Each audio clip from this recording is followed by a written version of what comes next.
In a country we had 3 to 4 different species of turtle nesting before. And in a few years, in just one generation, you might see a complete decline in the nesting population as we've seen in other islands around the Caribbean and around the world. If we don't do anything today, when my son is an adult, he may not have the opportunity to even see a sea turtle, much less walk with him.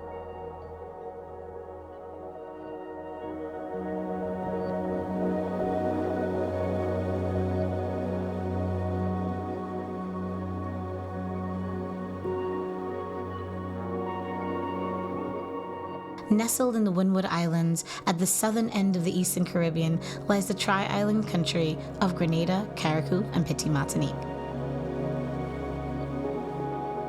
More than 100,000 people call Grenada home, from the bustling heartbeat of its capital, St. George's, to its steep, lush, green mountains and coastal communities. Known as the Isle of Spice, its rich volcanic soils have made Grenada world famous for its nutmeg, spices, cocoa, and rum. Its surrounding waters and reefs support fishing communities and a thriving diving industry. As a small island developing nation, Grenada faces global challenges from climate change, sargassum blooms, invasive lionfish, and plastic pollution. Grenada is also home to one of the most endangered species on the planet, the Hawksbill sea turtle. Dedicated to marine conservation, Ocean Spirits has been at the forefront of sea turtle protection in Grenada for 25 years.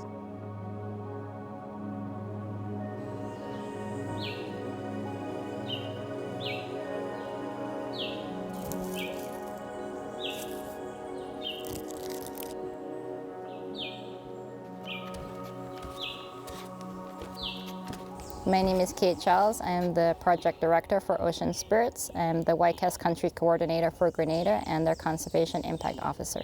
For the last decade, I've been in charge of Ocean Spirits, whether it's their outreach or education or their research and conservation.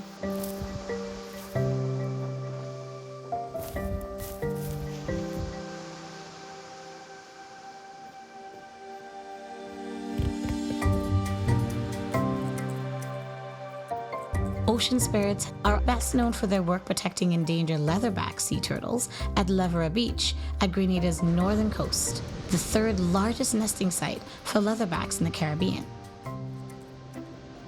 Despite over 2 decades of ongoing conservation efforts, Levera Beach and its surrounding internationally designated wetland are under renewed threat from large-scale development, which is incompatible with the local ecology. Working with communities, local and global partners, Ocean Spirits continues to monitor these ancient animals that are part of Grenada's natural heritage. Their other focus is protecting Grenada's hawksbill and green sea turtles. I wanted to be a marine biologist from a really small age. I grew up by the ocean. Every weekend I would spend my weekends rock pooling and exploring, digging in the sand, looking for critters with my dad and my sister. So I knew from early on I wanted to do something with the ocean. I'm dedicated to conservation because I believe in giving the marine environment a voice that doesn't have one of its own, standing up for the animals who don't have a voice, who can't speak up for themselves.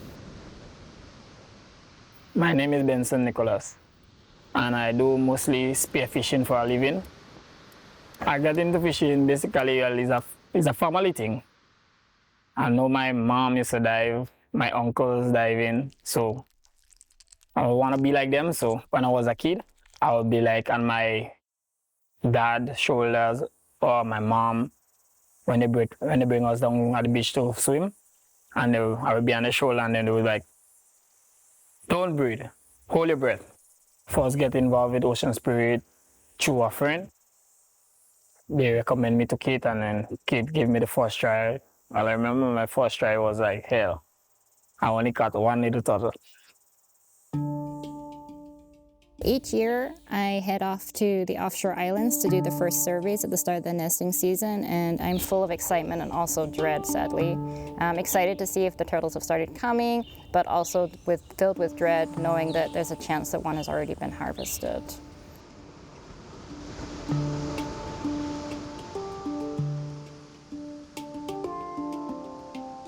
sea turtles in Grenada right now, we having a down and the conchs.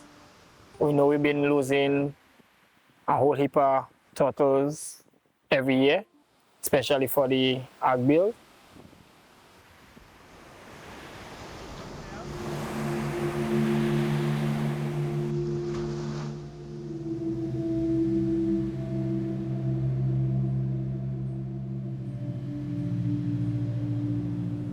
Seven leave us and go on chatter. They're going that way. Seven go like it, man. Seven always want to camp. Another turtle they take. Some guys camping up here recently, so you could be them and do that. Turtles just don't get a break up here. Could be in the ending of May. Definitely in close season. So let's see if we can find the rest of her. Because they didn't go with the carapace, I'm sure.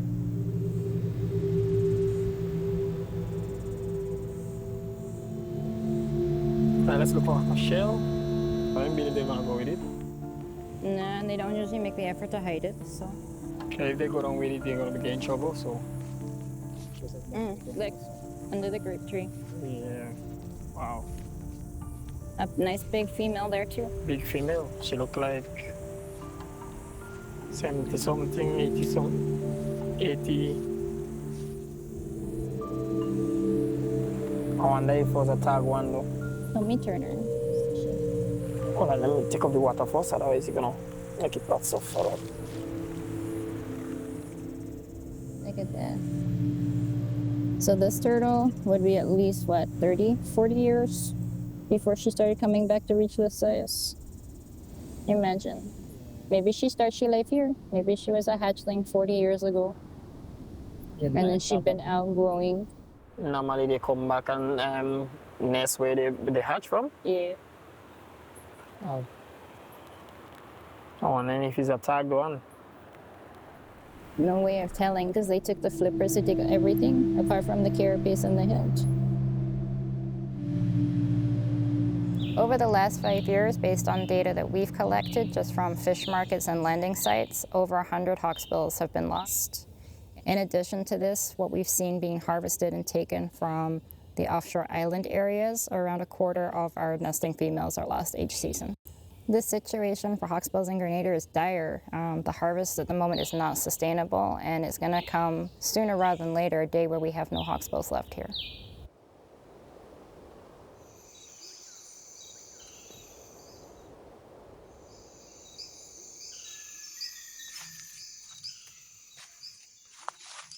Basically, I was born to be a veterinarian. Like, if you saw me in my childhood, the way I was among animals, you would see that was my calling. A certain part in my life, I went away from it, and then I went back, started education again, and finished my passion. Got qualified as a veterinarian. Growing up near the ocean, I would have seen sea turtle. I did not even know that we had a big leatherback nesting site. In my undergrad days, I remember on one of the courses, we went up to Livera Beach, for instance, to see as a field trip.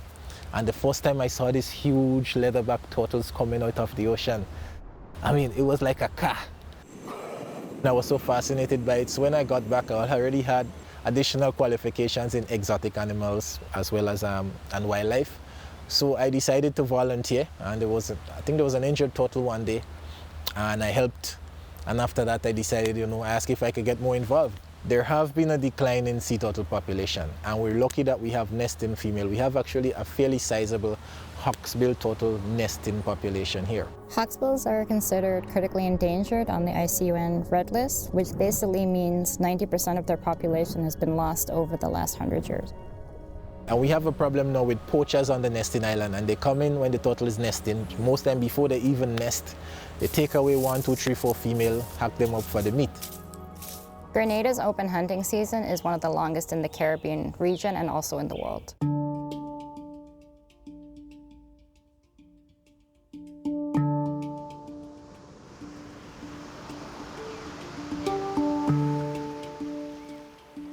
To help help protect Grenada's sea turtle population, Ocean Spirits dedicate several weeks in the field each year to study hawksbill and green sea turtles. Their goal is to close one of the longest legal open hunting seasons for turtles in the world.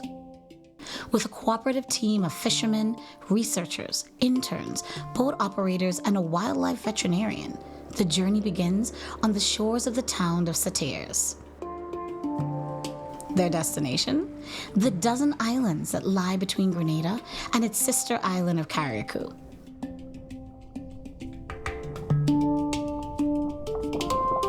Surrounding islands like Isle de Caille are vibrant reefs washed by ripping currents that are home to hundreds of coral and fish species, including endangered Caribbean reef sharks.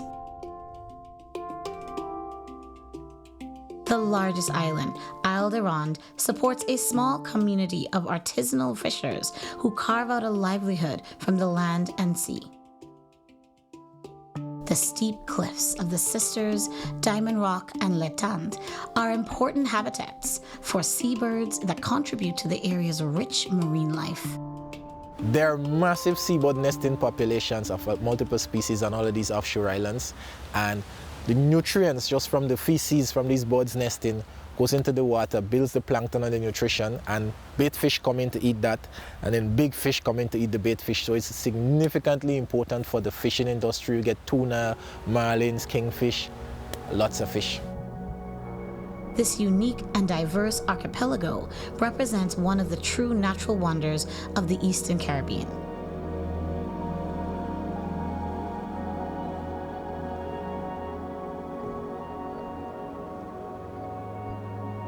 Critically, these islands are the last remaining stronghold for sea turtles in Grenada and are home to one of the country's last hawksbill nesting beaches. Research and data is really important for our hawksbill work because it is giving us a baseline. It's allowing us to map and monitor our own population trends so we can see when our hawksbills come back. If they ever come back, we can see how much they're growing, we can see how healthy they are, we can see where they travel, and it also helps us show that these turtles that come into Grenada's waters are not always our own through data that's being conducted in other islands. We have two main focuses when we work with our greens and hawksbill turtles. We look at their foraging populations, so we're collecting data from in the water populations, and we're also looking at our nesting hawksbill populations.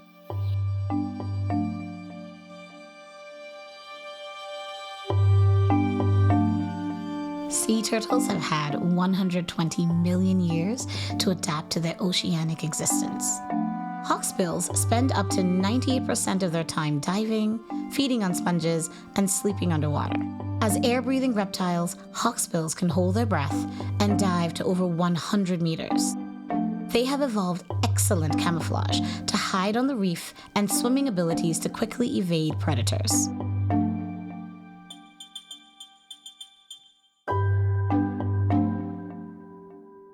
The research team depends on a unique advantage: the skills of Grenada's expert freediving fishermen. Zoe, who has been working with Ocean Spirits for over 10 years, is one of their most experienced freedivers. He is an invaluable part of a team that catches turtles in these waters so they can be tagged and released.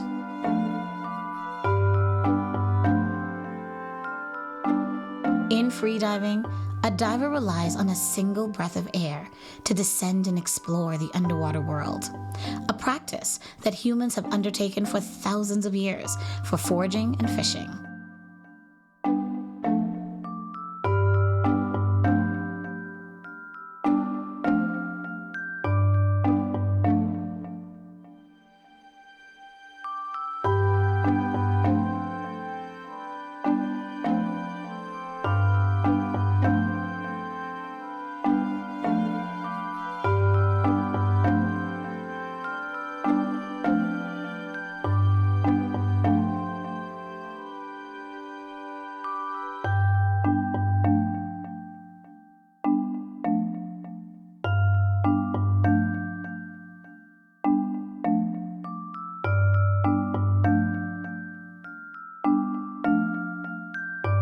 Fishermen like Zoe, Benson, and Tevin are not only expert freedivers, but have a deep knowledge of the reefs, where they spend so much of their time fishing, and are able to decipher the underwater behavior of sea turtles, one of nature's most accomplished freedivers.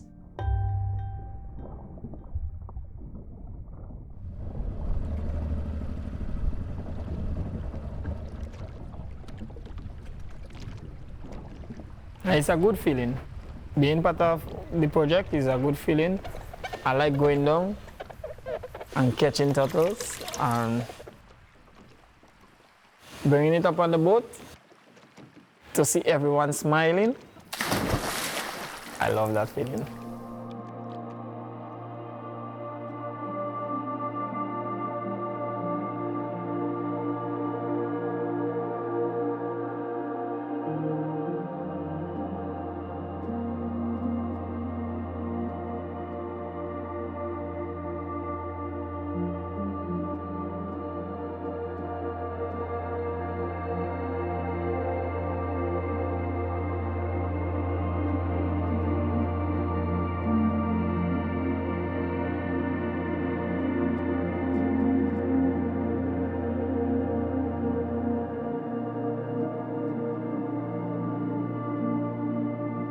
It is an exercise in patience and endurance.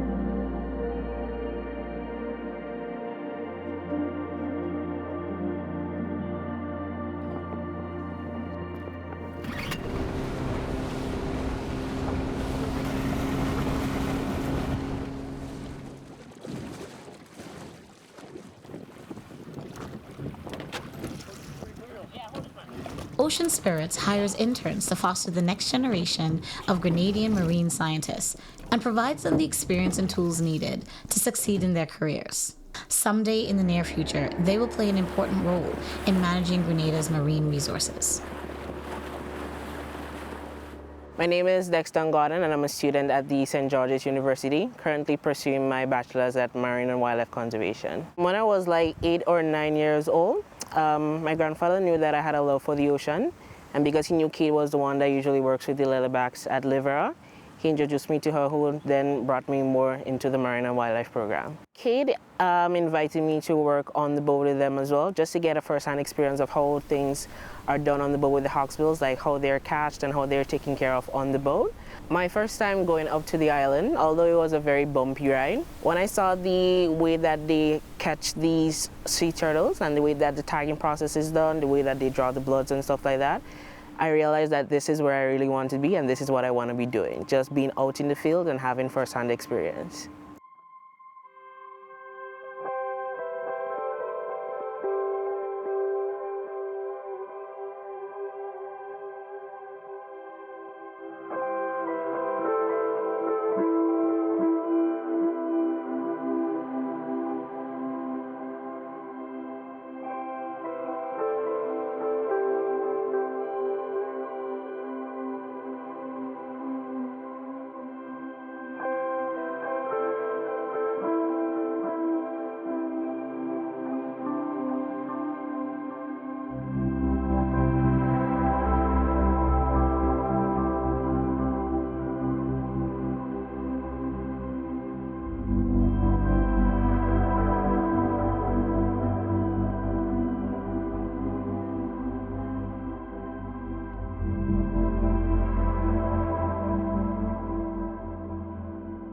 The turtle, the eyes on the side, so they could easily see from the sides.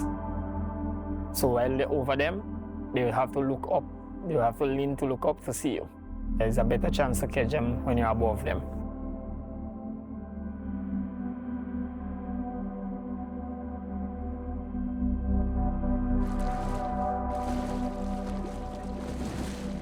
Bringing adult sea turtles to the surface requires tremendous effort and skill. With some turtles weighing up to 160 kilograms, it is all hands on deck to safely handle these powerful animals. The team is careful to avoid any injuries to the turtle.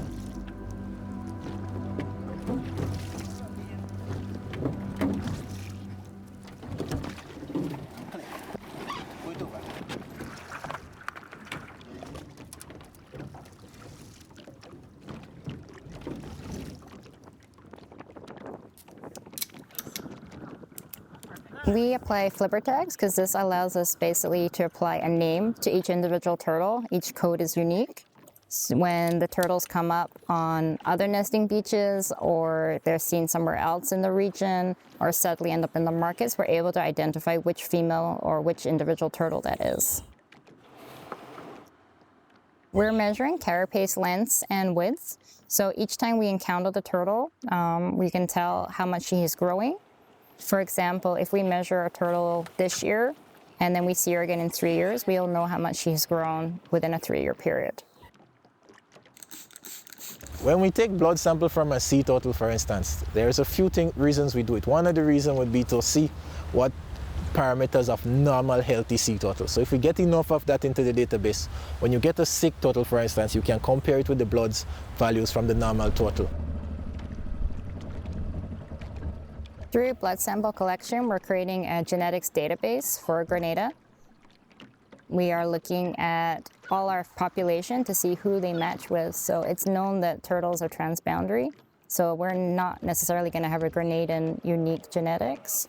So we're trying to match them up to see if they match with Barbados, if they match with Florida, if they match with Venezuela, and try and find out who we share turtles with. A sea turtle is a living animal. And with reptiles are fairly resistant. So health assessment, we look for external parasites. It could be barnacles, it could actually be leeches and some other stuff. I look for injuries and wounds, as well as injuries to the carapace. Sometimes they get hit by a boat, they get bitten by a shark, for instance.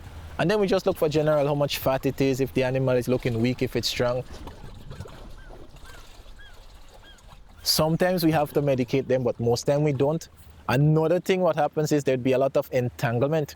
So we might have a turtle that looks healthy, but when you give a good assessment, you see there's a fishing line stuck on its neck or its flipper, or there might be dead tissue that we have to take out.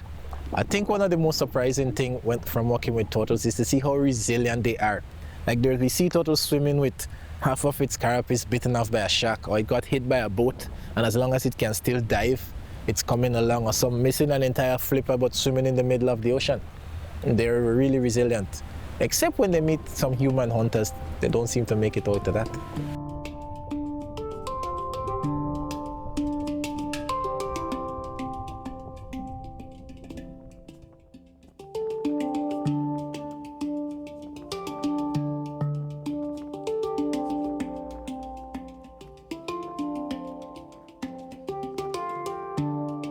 There are many challenges. If you're looking at our in-water, like taking a blood sample from a turtle on a table is already a technical task, but on a moving boat, fortunately, I'm really good at it. But sometimes you're out there and you have to focus with your syringe on this turtle because you have to hit a specific spot, yeah? And then you see a wave coming, and the boat is only this big, but you see a wave bigger than the boat. No, it can be really nerve-wrenching. So that's the biggest challenge for the in-water for me. When we're going by the waves, and you have a really big turtle on this small boat, you have 2-3 people trying to restrain it, and you have to take a sample. It can be really technical. Turtles are only kept at the surface as long as necessary for the team to collect data and apply tags. They are then released back into the water close to where they were caught. Our local fishermen that we work with are invaluable. Like, I just could not do the work that we do without any of them. From their local knowledge on the ocean, the currents, the weather, how they run their boats, being able to get their boats close to certain rocks and locations. They are holding their breaths and going down and catching turtles with their bare hands and bringing them to the surface. Like, these are skills that you cannot teach a lot of people.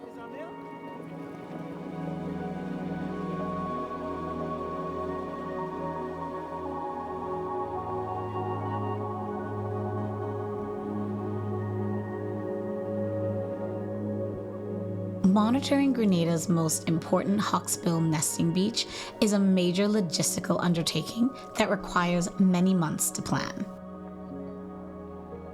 The team must bring with them tents, a camp kitchen, food, and scientific equipment, everything they will need to live and work on the island for the next few weeks.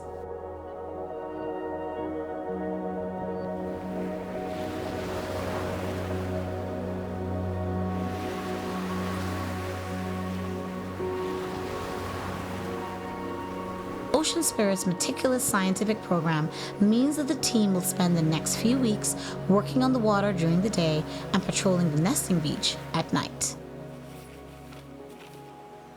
Although most small beaches in Grenada are suitable for nesting hawksbills, we're not seeing them crawl up and nest there as much anymore. We are losing our nesting sites and we are losing nesting females. So we are down now to just 2 nesting sites where we can regularly see nesting hawksbill turtles.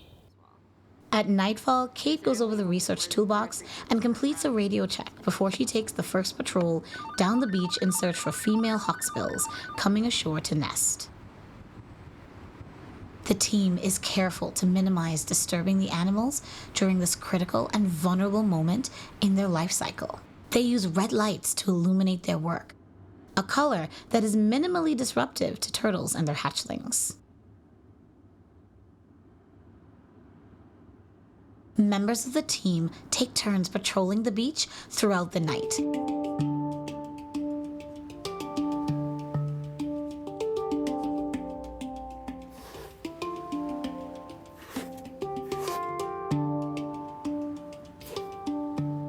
Female nesting hawksbills return to the nesting beaches on which they were born. So the turtles the team encounter here are likely to have hatched on this very beach many decades ago. Ocean Spirit's research shows that each female hawksbill may visit this beach 3 to 4 times per season, laying a clutch of about 130 eggs each time. With any luck, about 2 months later, hatchlings will emerge from the sand and make their way to the ocean.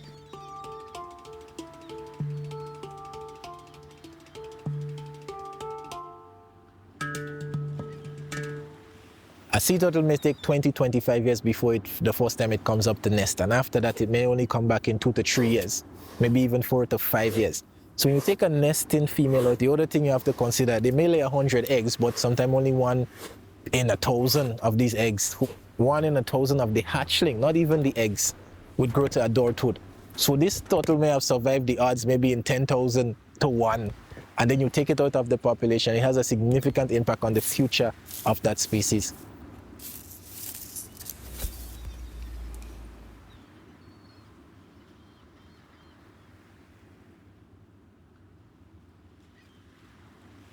Being on the beach and working with the hawksbills at night, the patrolling and the recording of the data and the tagging and stuff like that, I'm realizing that if everyone gets that first-hand experience that I had, then they'll really see the importance of having these turtles around.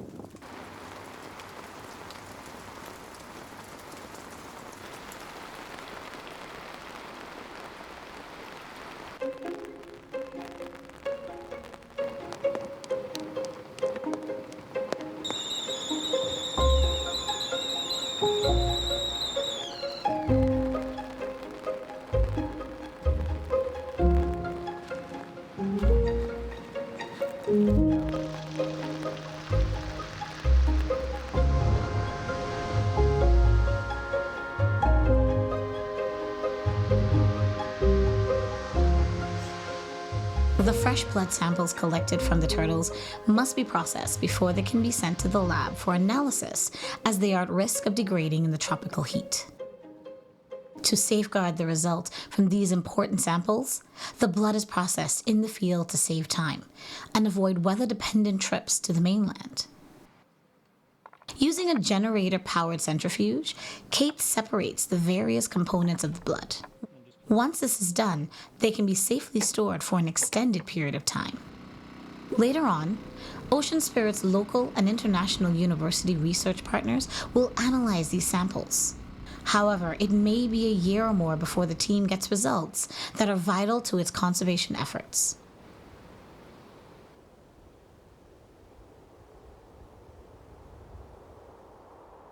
One of my dreams when I first started working with Hawksbill turtles was I wanted to put satellites on and see where they go, because when they leave the nesting beach, we don't know where they go, and we don't know where they go at the end of every season.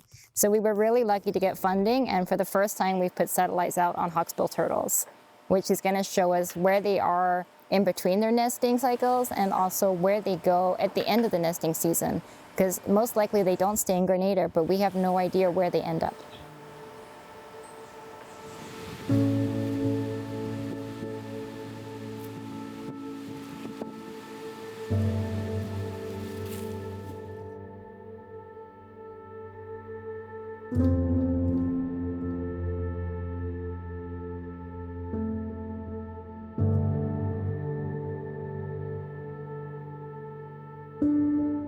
Once a turtle has nested and the team has collected the data it needs, they will secure the turtle in a specially designed box so a satellite tag can be fitted to her carapace.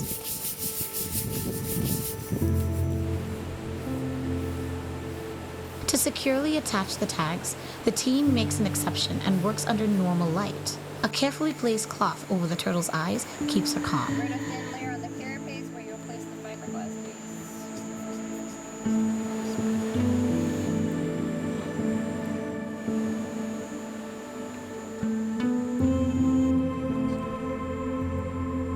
Although satellite tags can transmit a signal for well over a year, due to limited funding, it was only possible to collect 6 months' worth of data for each of the 5 tags deployed in 2023. This will be just long enough for Ocean Spirits to understand some fundamental aspects of where the turtles travel and where they spend their time.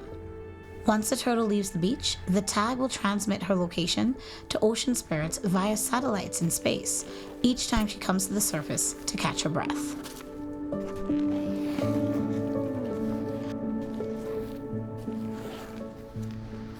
Over time, these location coordinates will begin to show how the hawksbills that nest in Grenada use the water around the islands and beyond.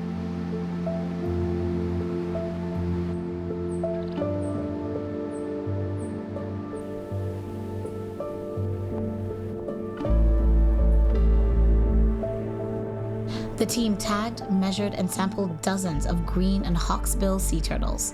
And in a first for Grenada, Ocean Spirits deployed satellite tags on 5 critically endangered hawksbills with the hope of tracking their movements in the coming months. This valuable data will play a critical role in the conservation of sea turtles in Grenada and the wider Caribbean region. Sometimes I take it for granted because it's become normal, but it's amazing. Imagine you can work with probably a species that may not exist in the next 10 years. And I mean, I'm trying my best. Hopefully we keep it from going extinct. But you get to work with species that probably would only come to land for 2 months in the entire year. And I'm there working with it while it's on land. Or a leatherback turtle who have traveled maybe 5,000 miles just to lay. And I'm there making sure everything's okay. I'll do something to it that could probably enhance its life a little bit, take off an entangled fishing line or something. So it's humbling, and you get some reward out of it. It's exhausting. Sometimes you have to be on the beach patrolling all night. It takes some energy, but you feel it's so rewarding. Like at the end of the day, you can see this is what I'm doing, this is what we're trying to achieve.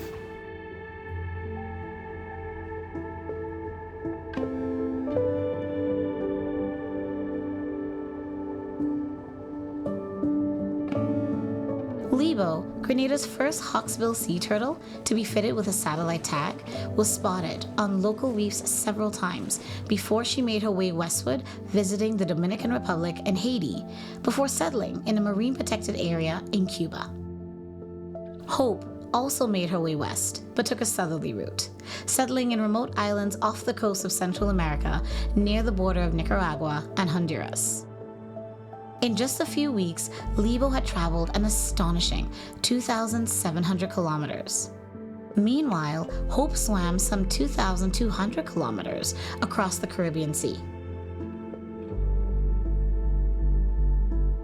After spending their nesting season around Grenada's offshore islands, the remaining 3 tag turtles were tracked spreading out from Grenada to neighboring islands.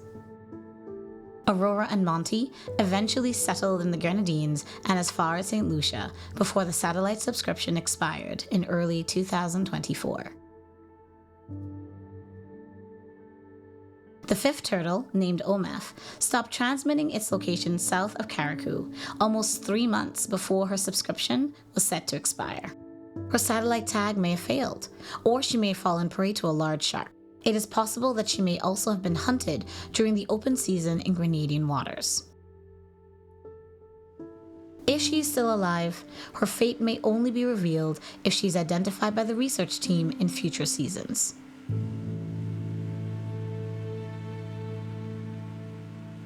In the future for sea turtles, I would like to see them being more respected and being taken care of. They're more than just food to us. If we really sit down and see how important they are to us, I think that they can be respected more in the future for that. It's really important we protect sea turtles in Grenada, not just because they're critically endangered and majestic sea creatures. They play an ecological value in coral reef ecosystems. They are eating sponges, which are super fast growing in comparison to much slower growing coral. So by the turtles consuming sponge on a regular basis, they're creating space for corals to actually grow. A lot of people come to Grenada diving in the hope to see a turtle. A lot of people will pay money to see a turtle on dives. People don't want to go and dive on a reef if it's just dead coral. People want to see vibrant, lively coral with beautiful fish colonies around it and turtles passing by.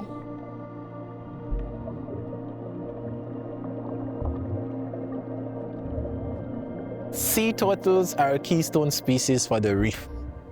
And with a healthy sea turtle population means your reef, your seagrass bed, everything will be healthily maintained. And as a result, bait fish population will be good, reef fish population would be healthy, and people who consume fish. Grenada is a small island, and the marine and fishing industry is a major part of the economy and the culture. So with a healthy sea turtle population, it then boosts the economy, it boosts the fish population.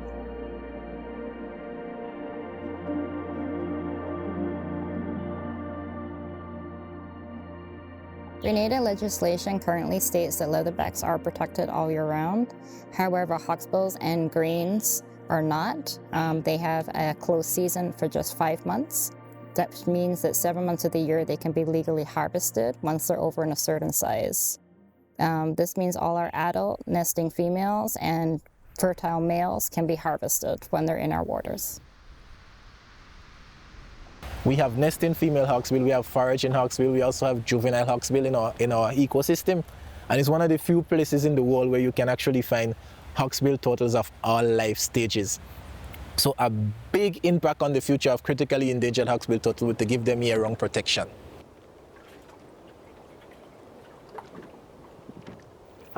Closing it permanently. It's gonna be a good thing, closing of a total close on the season of hunting of the turtle. It's gonna be a good thing, but you have a lot of people because of the culture, it's gonna be hard for them. And you will still have poachers doing it. And then it might even get worse if they put a total close on the season. Because then people are gonna hide to do it, and then they're gonna kill turtles at any chance they get.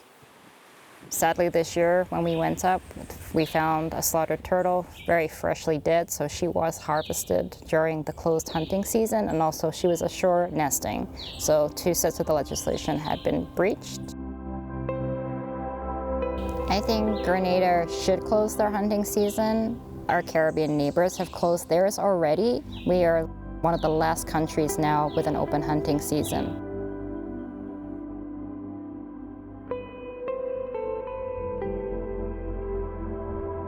As the satellite tracks show, Grenada shares its hawksbills with the wider Caribbean, and so has a responsibility to protect them along with the rest of the region.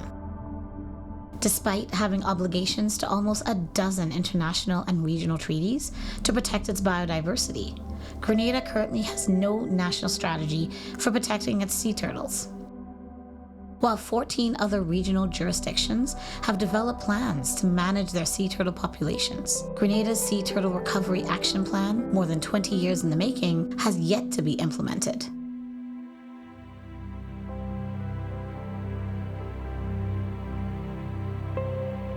As an island nation, Grenada has a long and significant maritime history that has shaped its ways of life, identity, culture, and diet.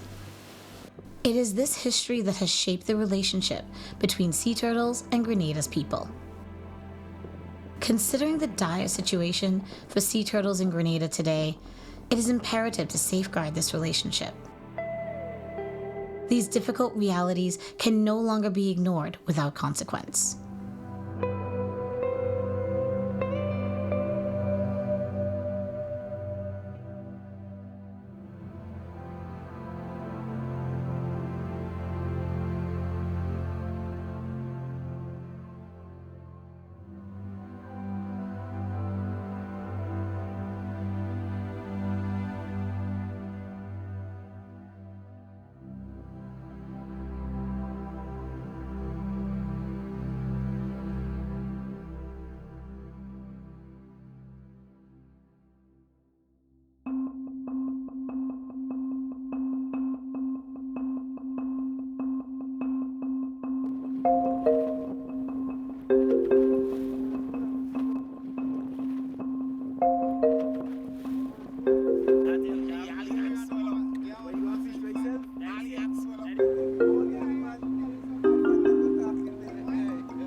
The question built in, like we did last time?